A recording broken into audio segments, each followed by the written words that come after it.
وفرزنا بقى السبانخ على البخار طريقه صحيحه من غير ما تفقد الحديد والمعادن اللي فيها.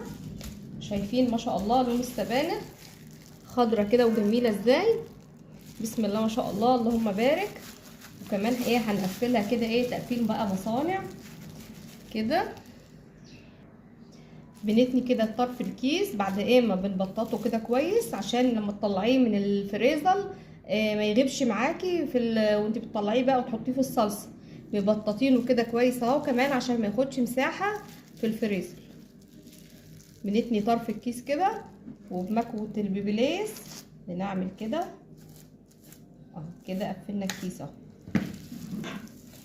بالشكل اللي انتوا شايفينه ده. اتمنى بقى الفيديو يعجبكم، وما تنسونيش في لايك وشير واشتراك وكومنت كده حلو زيكم. وفي النهايه اقول لكم السلام عليكم ورحمه الله وبركاته.